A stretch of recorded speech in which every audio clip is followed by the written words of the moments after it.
Excellent. Yeah, getting the students excited for learning, you know, remembering that we got community here for us. Awesome. Math and algebra and geometry. Great. Yeah, I got some ideas for you. We're gonna. Yes. We can even go a little bit into how Mary. We can go into how it's more advanced, but how to guide your students through developing a project.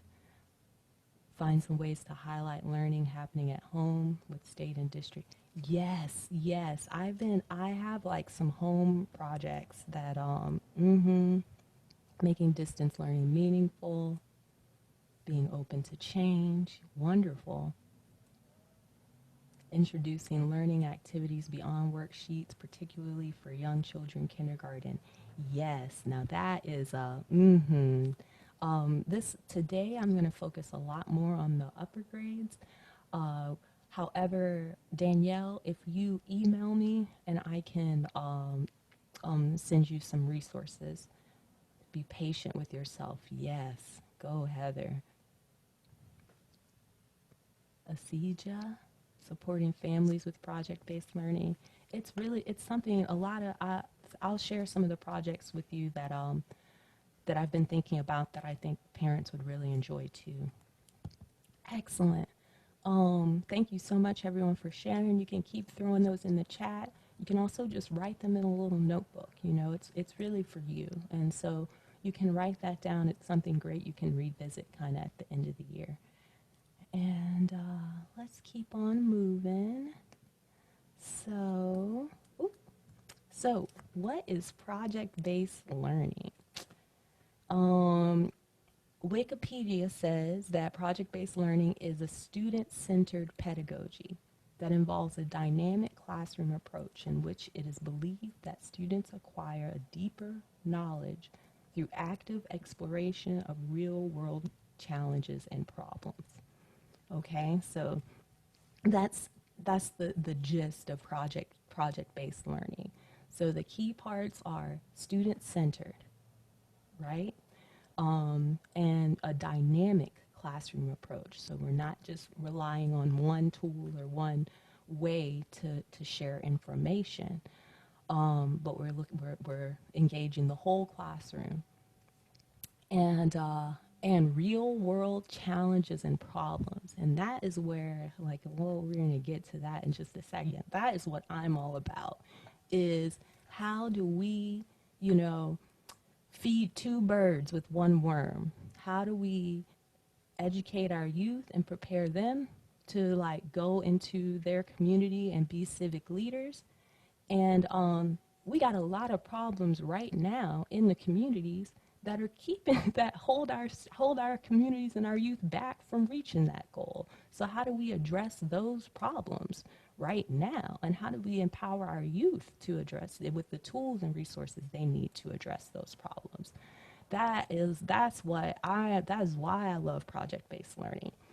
So going into that, let's look at what we were doing this year at Willie Brown. Okay. All right. So here is our little drive. So everyone should have access to this. If you don't have access to this, you should just let me know, but everyone should. And I'm just going to look at the overview. Here we go. So, oh, got a little ahead of myself.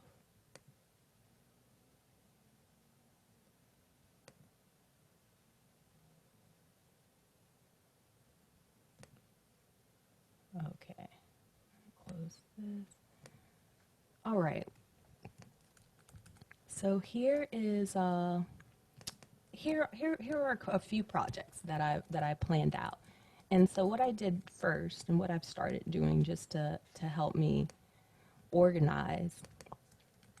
Okay. And now these were, it's still taking its time. These are projects that I kind of just planned out, and then you can see some other ideas, but basically to give people an idea. And these are cross-curricular. So this is looking at skills. I didn't put in standards. I could have put in standards, but for this particular, this is something I'm actually creating for my business, and not every country uses the same standards, and I'm trying to start an international business. So I put the skills. You could put the standards that that you want to address for say this project. And if you look here, let's go back to the first one. So this is how to start a business. And this was the project that we did with the Willie Brown students last year. This project was a part of a grant, and it was a $5,000 grant for to address the achievement gap. And I had always wanted to do a student entrepreneurship project. And the reason I mean, we live in a world where everybody needs money. And a lot of the problems that we see in the world exist because people don't have access to resources because they don't have money. And so I was like, let's teach the kids how to start their own business and start so that they can learn like the skills they need to like make money no matter what. Because I grew up poor, and I know people who don't grow up poor are like, money's not that important, but you've never been poor. So it's important, and a lot of the issues that our families are really suffering, are experiencing, come from not having access to resources. It's also very motivating, and the idea was for students to create a social enterprise. So they had to create a business that also addressed an issue in their community. So it had to be a business that was solving a problem in the community. And that allowed them, they had to actually think about issues within their community and what could be done. And through this, it's applied problem solving. So they needed to make their budget plans, and they needed to review data. They needed to make their business plan, so they had to write up their business plan. So they're using all of their ELA skills and writing skills to do that. They had to use their analysis and research skills in creating SWOT analysis, which I'll show you in a little bit in just a moment. It incorporated art and design because to design their logo, to design their promotional video, a jingle, a meme, whatever. And also understanding other people's point of view, because I don't know if anyone else has had this experience in middle school, but developmentally, they typically have a hard time taking other people's feelings into account. And when you have a business and you rely on customers, you have to care what your customer thinks. And for students, especially it's just developmentally where they are, to actually see, to actually have to put themselves in someone else's position and then think about how their behavior and their actions are going to, impact whether that person wants to engage with them. And it's very interesting to see students who typically were not interested in that and didn't care, started caring and started thinking like, oh wow, like if I talk to my customer like this or a potential customer like this, and then thinking like, oh, well, I got to learn new ways to talk to people because I want to make money. And so that empathy came out, as well as collaboration. So how we developed it was they were going to be working in groups initially to start their businesses. So how to work in groups and things like that. And then self-regulation and resilience, like keeping your cool when your customer's acting a fool. Like basically I was like, what if your customer starts acting the way you act in the classroom sometimes? You know, what are you going to say to them? And you know, it was very sobering for some of the youth. So that was the overview for someone who's maybe just focusing on one topic or area. You can just put in your standards. You can just put in what standards you think you could cover through this project. And if you look here, you'll see this is about 5 to 10 sessions. So that's about 5 to 10 weeks of learning. Once you finish this, all you have to do is press play. Okay? So let's go in here and see what this project looked like. So I like to use Google Forms.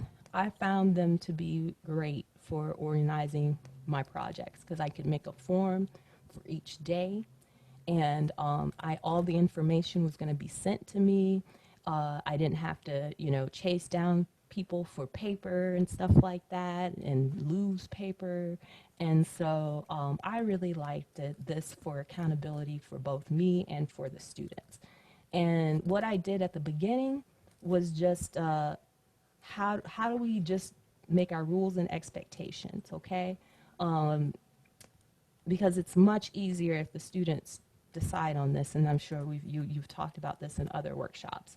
So in asking questions, you know, what agreements should we make?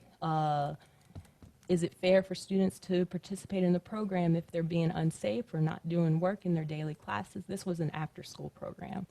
What do you think should happen to people who break our agreements and create an unsafe environment?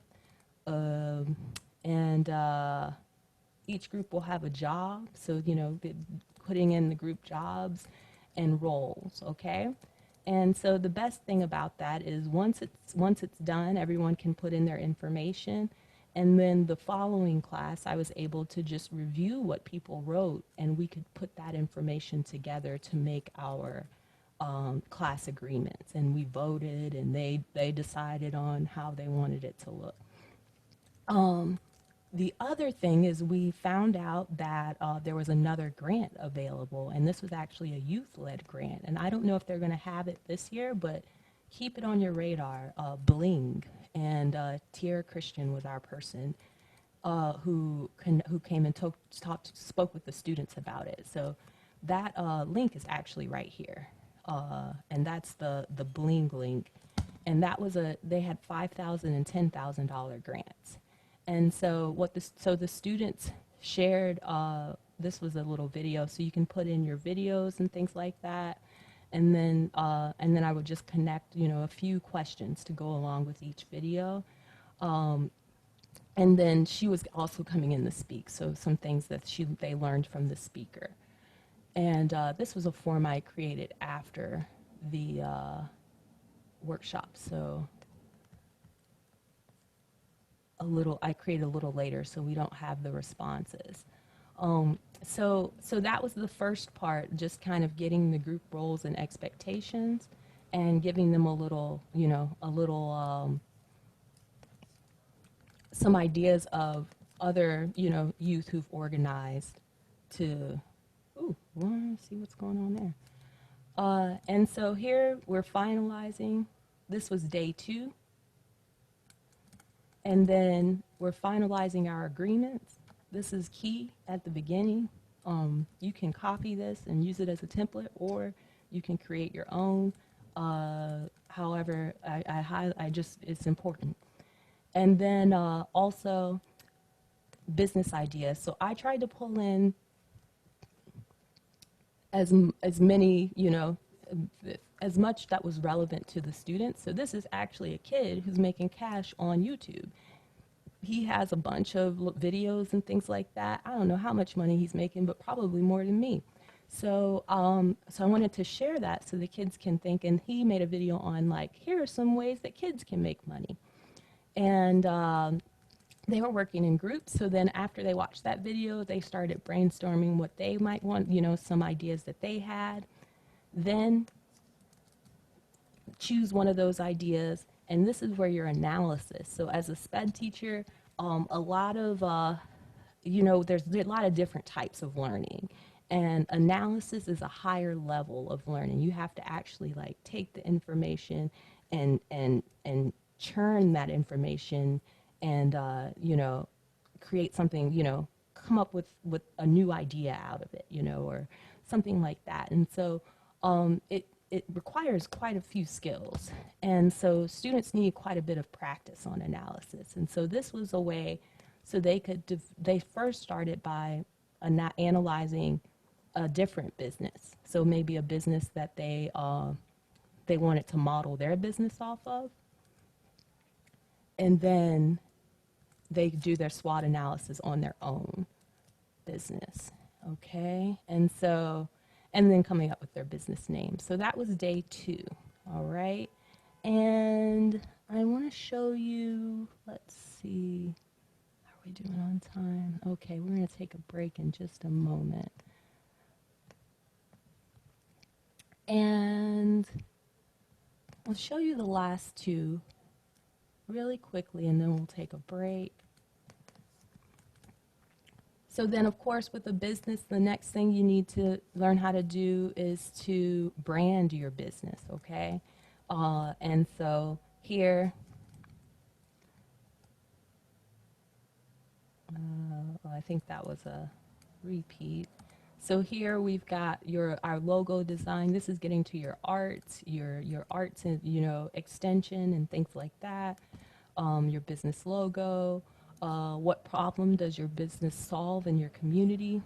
How do you plan to address that problem? And understanding how to make a plan to sell your products and things like that. So here we're getting more into marketing. This is thinking about, okay, what kind of other businesses might we need to collaborate with and all of that. And then finally, we have budget planning. And so here's their budget plan. Each day, I remember, I didn't want them to forget the agreements, and I didn't want to keep repeating myself. So I made them do it every day, every time. That was why. I was like, why did I do this? That's why. So so here we have each time they came together, they had to basically re-agree to the agreements. And I made them type them all out too, so just in case they forgot. And they also had to assess whether they fulfilled their group role. Like each group had a job, and so they had to grade themselves and everyone else on finishing whatever job they had, whether it was cleaning up or we had food delivered, so something like that, bringing the food, stuff like that. And here we get into the budget. So now we're getting into more of your math and your applied math skills, coming up with the price, things like that. And then lastly, figuring out what other materials they might need. So that was the whole project. And that took us from January to just right before COVID, but right before we had to go work from home. And so they, through that time, so between January and March, I had the students once a week after school. They completed all these parts. So they completed their budget plan, they completed their SWOTs, their business plan and everything. And they were able to use that information to apply for their own grant, to receive more money for their businesses. And after we started teaching from home, we continued the program. However, students, they had already decided on their business, what they were going to do and their materials, but everything was mailed two individual students. They didn't work on it together. They worked on it individually. Let me see if I actually have. I'll pull those up during the break. So that was quite a bit of information, y'all. I'm gonna stop the screen share for a second, and we're gonna take a quick break. You can get in there and look more closely at the projects and write down any questions that you might have. And let me see if there's anything else. I'm gonna pull up the some pictures so you can see some of the projects and things that the students came up with from that particular project. And we'll be back in, let's take about a 10-minute break. We're just going to take one 10-minute break during this workshop. And yeah, I feel like 10 minutes might be a little too, we're going to do a 10-minute break. And then we'll come back and we'll finish up. We'll give you some time. You can go ahead and start planning your project. Here we go. Welcome back. I hope you are rested and rejuvenated, ready to start creating your own projects. Let me pull the chat up, see if anybody has any questions. So if you have any questions, throw it in the chat, let me know, and we're going to go ahead and move into, I like to do too much. So we got 45 minutes. We're going to get this done. So now let me share again. Yes. Here we go. Okay, we are shared, and we're looking at some guiding questions, and I also threw in some links. Okay, so the links, we've got the PBL Works projects and resources, where they already have projects that are like kind of ready to go. You can adjust them. They're not necessarily virtual, so you just kind of have to look and see. This is the Composer is another. They have more civic. So more around civics, social justice, and things like that. But they typically will pull in some of the core subjects as well. And then the link for Google Forms, so that you can, you can make your forms. I highly recommend it for keeping track. And so here are our questions. What standards would I like to cover? So that's our accountability on our side, is really thinking about, okay, what kind of standards do I need to cover, and which ones can I chunk together, okay, so that I can really meet as many standards as possible in just a few activities. And so if the Common Core, you can just go into the Common Core. So here are the math standards. And pull up the standards by your grade level. And that's kind of how I start when I'm kind of getting the gist for the year of what do I have to actually cover for this year. I've taught from pre-K up through high school. And so, it's a lot. Sometimes one year I might be teaching second grade, the other year I might be teaching middle school. So I just go to the standards to see like what's expected to be taught. Unfortunately, not all of the standards are aligned with student development and brain development, and that's something that I would like to fix, but I got a lot of problems right now, and I'm just trying to stay focused. So do your best, and some standards, some standards are just hard to meet. The brain is not ready for algebra so early, but that's another conversation. Moving on to what fundamental student or community needs can our project address? Okay, and so let's go back to this form here, and you'll see at the end there are other projects. So one is how to build a garden. And so, of course, I started this before we were staying at home, and I might shift it to how to build a window box garden. And what I like to do, I built a curriculum for the Nature Conservancy where it was all around pollinators. And so you have to build a garden to attract pollinators or to help the bees, you know, how to make a bee garden. And that brings in a lot of the like social justice, civics, as well as the science. Someone was asking about geometry. And so with your geometry, especially if, say, the students have to build a model first, and you can even say your model needs to be to scale or something. And so that brings in an opportunity for that. How to make soap. So I'm making a COVID lesson right now. And so the soap was a part of it. I actually did this at Willie Brown last year too. And I made some little worksheets so they could learn. This one is something you actually need to do with an adult, like this particular lesson, because it's because of the lye. They're actually making it from scratch. I love to make soap, so this isn't something that I would do right now as a from home project. But there are other ways you can make soap just using the soap bases, but for them to really see the chemical, this was about the chemical reaction, so they really needed to see that happen. So we made some soap last year. And then here are some of the other projects that I've been working on. And so gaming math, and this is great for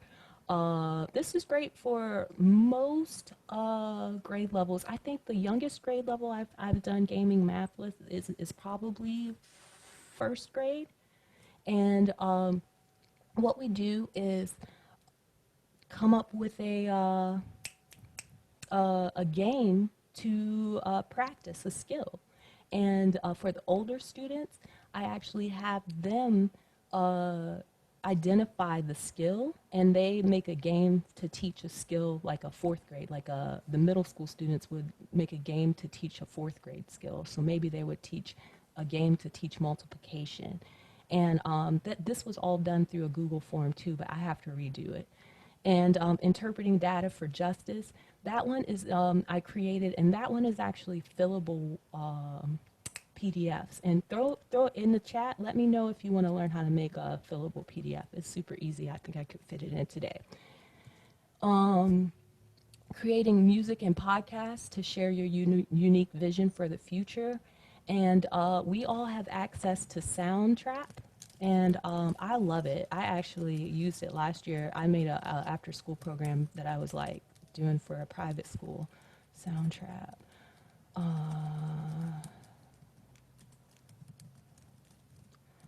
And so if you haven't gotten into there, oh, nope. Let me see what happened. To check it out, I highly suggest checking it out because it's a great way, especially students can make podcasts and things like that too. This is already, it's already checked off by the district. This is a district approved software. And so if you haven't, and you're especially for ELA, I mean, really anything, if you want to, like it could be make a science video, or a jingle or whatever, just really you can bring it into any subject. So that is going to be, I think, probably middle school and up for Soundtrap. I think with the younger students, you can do it in class, and some of the elementary school students would probably be able to pick it up pretty quickly. Cross-curricular collaboration, and so that is thinking about maybe you come up with a project like with the business project where it's got a lot of math and a lot of ELA standards. And so you can talk to the ELA teacher and see if they want to collaborate. And that's, it's really great for the students to kind of have like, you're doing the same thing in all the classes and seeing how all of these disciplines relate to each other. They're not segmented. You know, it's not how the world works. We're not preparing for, like, you know, you don't just do math at math time. Math is happening all the time. We're always analyzing. And so to help students see how all of these disciplines work, you learn all these skills from all these different disciplines, and you put them together to work together to like make a project. How will I assess? And that's another reason why I like the Google Forms, is because you can assess. You have all the students are filling it out. You got it. It's all laid out in a spreadsheet. You can see who turned it in. You just have to decide how you want to weight things, basically. And I normally assign it through Google Classrooms. And then are there opportunities to connect to the larger community? And so that's what I wanted to show really quickly. How are we doing? Okay, we're doing all right on time. So I wanted to share some of the, so here is our trip. So for our business club, we actually went and visited a business. And Chef Skinder, he's from Ethiopia. He was a refugee, came here, was working in restaurants and things like that, and then had an opportunity to start Radio Africa. And so I contacted him, and he invited us and shared, made a meal for us. It was delicious. And shared with the students how he started his business, and you know the tools that he needed and the skills that he needed and the discipline that was around it. And it was great. The students loved it and continued to talk about it and request his food. So connecting with the community. I actually had some other communities come in. These were all Black leaders within the community, because I've been all up in the Bayview, so I know everybody. And so I was reached out to Bayview Magic, and their executive director, Lizlyn, came in and talked to the students about how Bayview Magic, they support about 3,000 people in the Bayview through different initiatives that are connected through social organizations. So how to create a business that's actually addressing a social need. So especially with middle school, elementary school, you can get away with how much talking I'm doing right now. But in middle school, it just doesn't fly. They really don't want to hear anything from me as a teacher. But when I bring in community members, they were so engaged and respectful, and it was wonderful. So I highly recommend that. And I just wanted to show, so here were some of the things that, these are pictures that the students sent me of when they got their materials. So from their business club, we had the grant to send the materials. So one student decided to make masks, and so she got like a bunch of stuff to make masks. Some students were doing customized shoes. This was their SWOT analysis. There we go, there's a couple more. And let me see. And here were more shoes. So they did their customized shoe design. You know, we all have, we have to choose our battles. I was trying to push for more than just custom shoes, but that's what they wanted to do. And at some point you just gotta, you gotta let it go. So, and then one student made soap. And so these are all the soaps. He literally got the materials probably 3 days before. And I thought I had accidentally ordered him whole soaps because he had already made pretty much every one. Engagement was not a problem at all. they were definitely engaged. Okay, and that is, let me go back here, just make sure we're on. So those are some of the questions that I keep in mind I'm thinking about I might make a little template, but I just couldn't get it together. If folks want a little more guidance around it, you can definitely email me and reach out, and I can set you up with a little template. And now what we're gonna do is I want to give you some time. So we're okay. So we got about 15 minutes. Let's do 15 minutes to thank you so much, Crystal. Yes, Soundtrap is free for district teachers. Do you have to pay for the no, I don't think no, you don't have to pay for Composer. Um, Let me see. I think there's so in Composer they have some projects are free and some projects you have to pay for, but you can just do the free projects, and there are quite a few. Um, they're multimedia. It's not just worksheets and stuff like that. I'm gonna get back here in the chat. So I'm gonna go through the chat, answer these questions, and start thinking about what you. Here we go. Am I still screen sharing? Yes. Okay. Start thinking about what you would want to do for your project. You don't have to have your whole project planned out. Okay, like it takes a few sit down sessions. So don't feel like that. Just try to see if you can get an idea and start answering some of these questions. And hopefully, as when people start sharing, we'll be able to find ways to collaborate, and that folder is there, so I can curate that folder so that we can be putting more ideas and keep that as a working resource as well. So great. And just thank you so much, Crystal.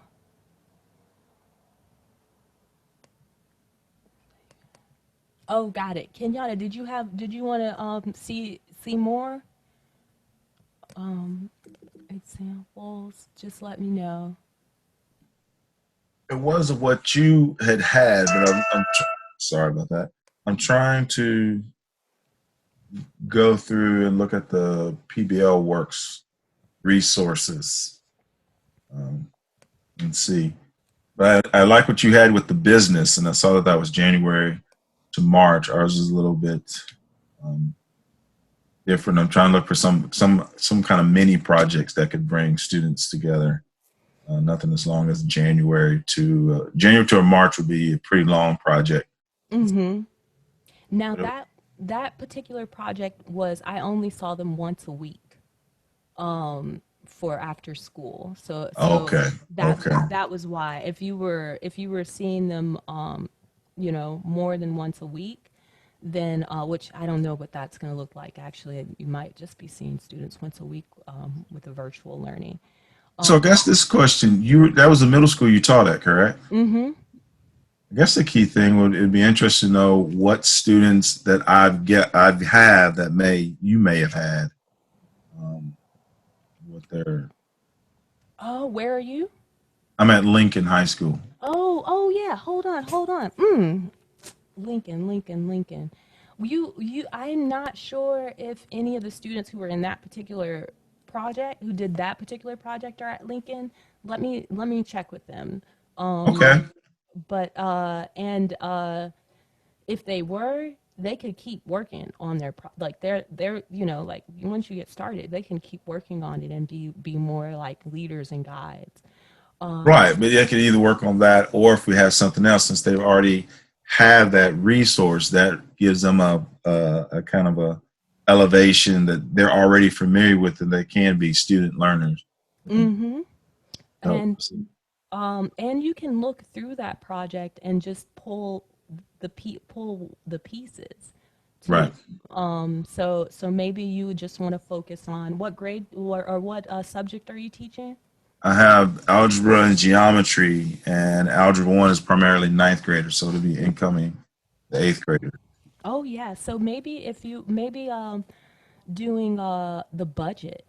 And have you worked with Excel sheets? I was just thinking about this the other day. How when you set up a formula in an Excel sheet, Hmm. that's kind of like algebraic thinking.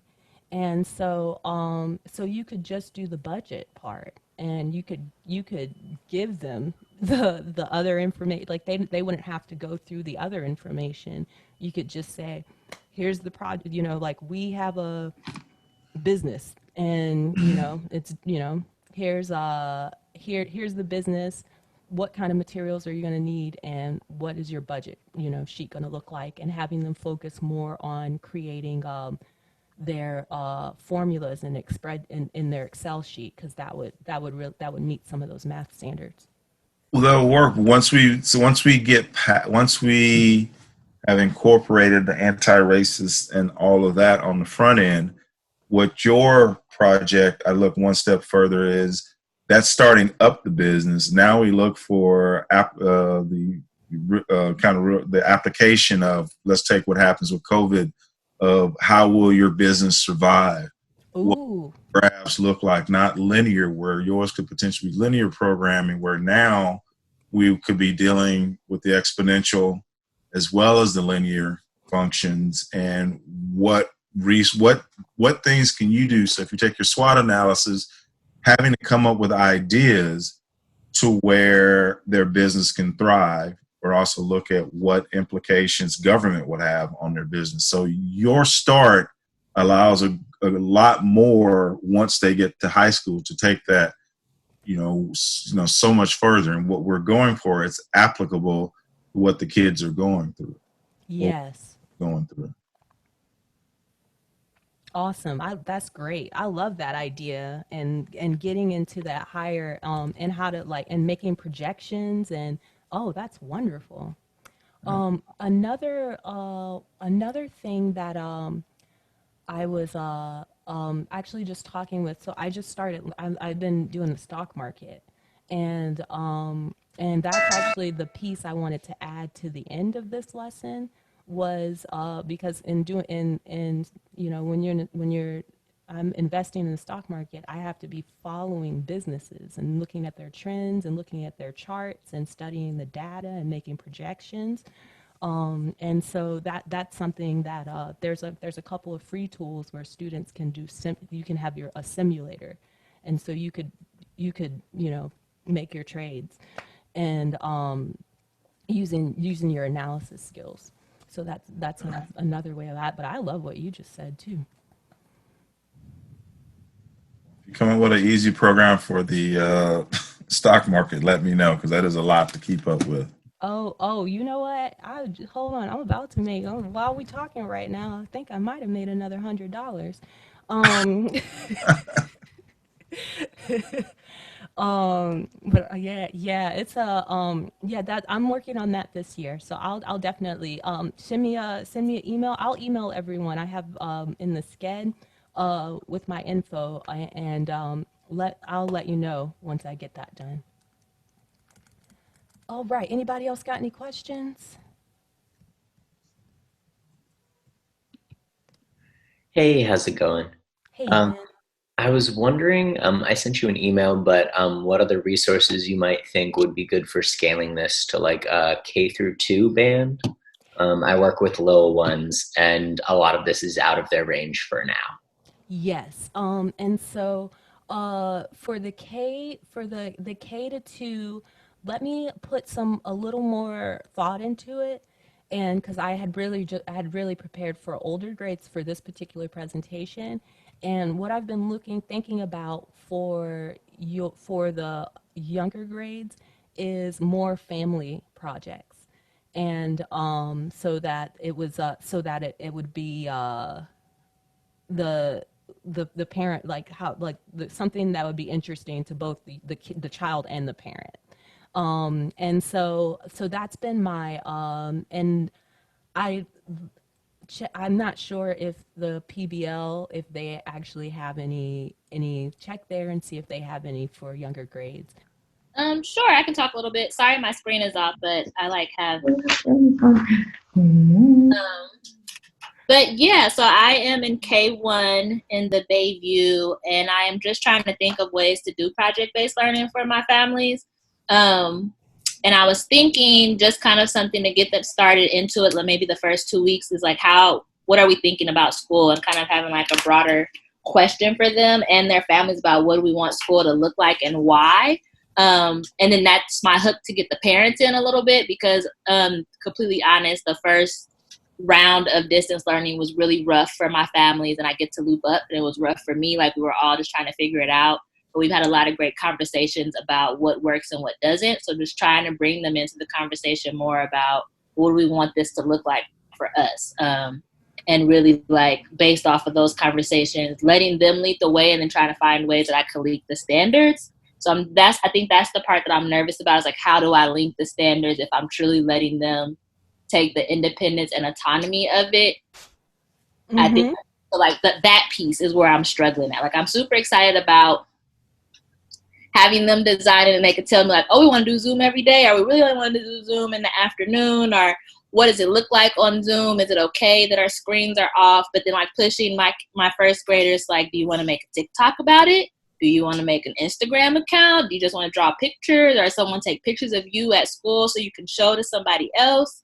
But then how do I go back and be able to walk into my staff meetings or my big meetings with all the other first grade teachers and say like, they did this first grade listening and speaking standard, or we did this reading comprehension piece. But I think that's just me really going back and diving into standards more. But that's where I'm at right now. Mm-hmm. That's great. I'm gonna throw it out to the group, and then I have some ideas too. But like I said, I've been talking a lot, so let's throw it out to the group and see what are folks thinking. Any thoughts on how? So Devlin has her idea, and now she's wondering how she's going to meet the standards with this idea. So Ben, I know you said you were from one of the younger grades, so this is a great opportunity for some of the younger grade folks to collaborate, and might be familiar with the standards as well. What are folks thinking?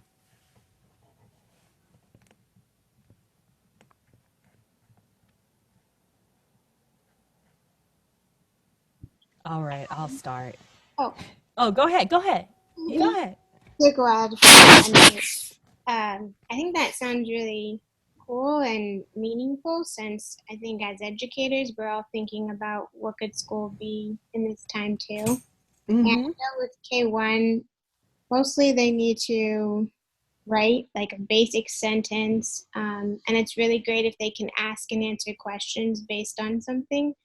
And I know Nakia shared earlier that she tries to learn from other schools in other countries. So maybe even they can like read little books about what school looks like in different countries before they propose their ideas about what school should look like. And then they can ask each other questions based off their suggestions. I don't know. And they can also use Seesaw, which is a great way for them. They can write, but they can also record themselves talking about it. They can also draw on Seesaw. Yeah, that sounds fun. Awesome. Thank you so much. Mary, anybody else have anything else they want to add? This is a great idea, Devlin. Go ahead. Hey, hi Devlin, hi Mary. I wanted to add something around like supporting kids with like physical layout and space for distance learning. So like thinking about the problem that you would solve around like how you would support kids in setting up like an area or something like in their home that they have dedicated to distance learning. And then thinking about the ways that you bring in like if it's like a literacy standard, like the speaking and listening piece, which I think we often like don't do in elementary school. We bypass it for the reading and the writing. But like the frames that you're using for kids to have these discussions with each other and with their parents, and then like providing those also to parents to tie in the work that you're doing in class. with the work that they're doing at home. So you had the two parts. So the back part was the speaking and listening, and then the first part, remind me again. I have a short attention The first span. part was like thinking not just about like community agreements, but like a physical place for learning in Yes. the home. Yes. And I love that. And I was thinking with Devlin's too, and with this about the physical place, to have them draw it out, make a map, and how it could start. And this is something we all have to do kind of at the beginning of the year to help our students think about, but just thinking about what a body needs to like everybody needs to be able to focus, right? So is, if you need a quiet space, you need have you eaten, do you have water nearby, do you have a comfortable chair, do you have a desk, stuff like that. And to take it, so really starting from like the introduction being what do we need for a optimal learning environment, and then designing it. And so they could make a 2D model or a 3D model. And in the same way with Devlin's the kind of what they want to see, what should their school look like, so they can use their arts and then present it. And that's something the parents could help them do, as far as like recording a little presentation of what they feel, so then they're doing their speaking and then listening to other students, and it's a way to meet some of those standards. But I'm talking a lot again. These are great. Anybody else have anything to add, or anything they want to or another idea they might have as well? I could share my idea. Excellent. So I was thinking about sustainable urban planning, like city planning, and I work in an elementary school, and I can't remember exactly what the project was, but when I taught second and third grade, they kind of dreamed of what the city should look like. So something similar to that, but considering what types of things would make our community more sustainable, like having green spaces and how that affects um, like the healthy waterways when the earth takes in some of that rainwater instead of it just washing chemicals down the gutters and stuff. And so just learning about different things, and like then the kids trying to design what could our community look like or do, and then maybe even we can actually physically do one of those projects to make the community a little more sustainable. Yes. Yes. That is awesome, Mary. That's a great idea. You're starting from the beginning, in an inquiry, thinking about what the community needs. They can design, and it could be different students designing different parts of the city. And then it could be something that comes together one day,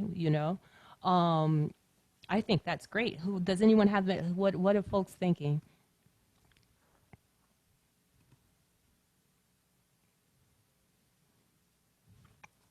Anyone have anything to add?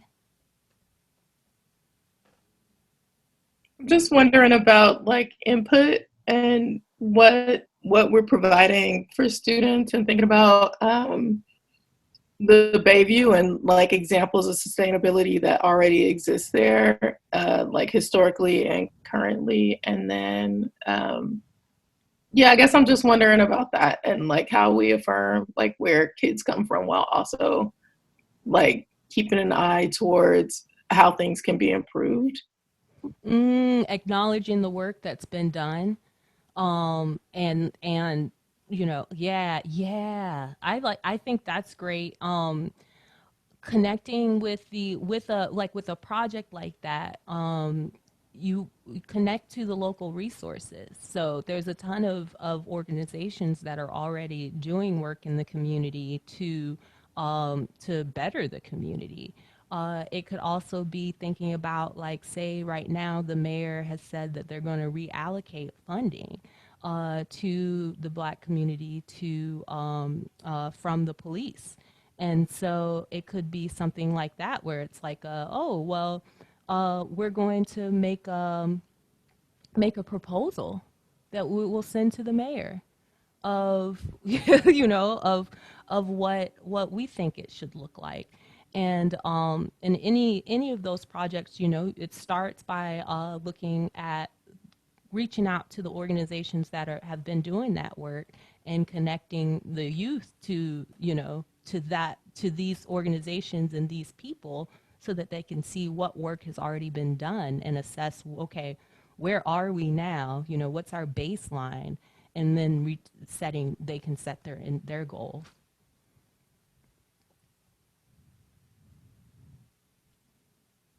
Excellent. Yeah, Devlin said to invite community members, to have them actually um, um, assess. So for the business, I tried, but just getting the materials to them, y'all don't even know.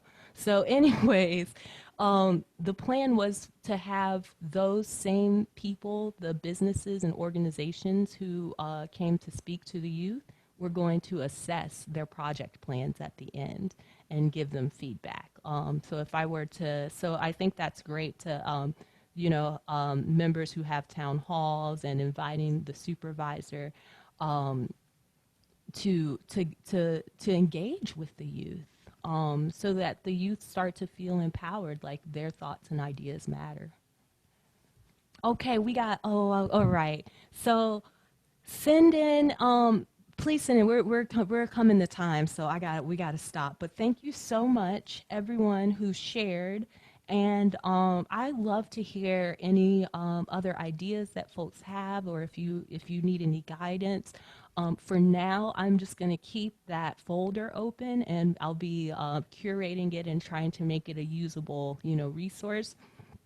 Please feel free to email me if you have any questions.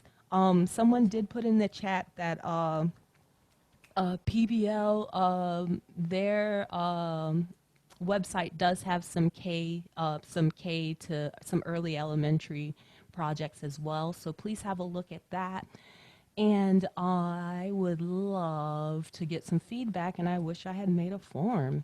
Let's see. If folks can just tell me in the chat, and then we'll save the chat. But just let me know one thing you enjoyed about the workshop, and something.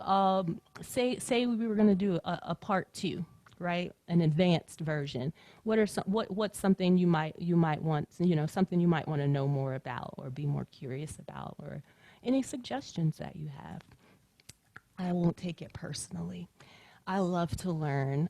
Thank you so much. Yes, thank you, Crystal. So one thing you enjoyed about the one workshop, and then yeah, any other suggestions or thoughts that you might have. Great. Okay. Yeah. I'm gonna get some examples. So I've been developing my own education platform, and I'm working on getting it approved through the district. And so most of my lessons are already on that platform, and that's what I'm putting things into. And so as soon as I can get it approved, if you I can send it to you individually. We just couldn't. We had to only use approved things for this workshop. Yeah. Okay. Thank you, Devlin. Yeah. Time and breakout sessions based on grade levels. I think that would have been great too.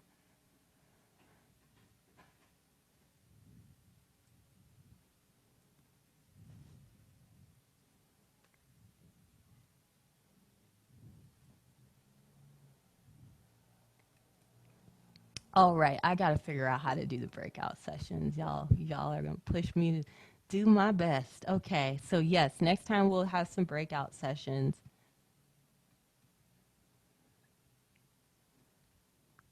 Okay. And join. Thank you so much, everyone. I'm so glad folks were enjoying it.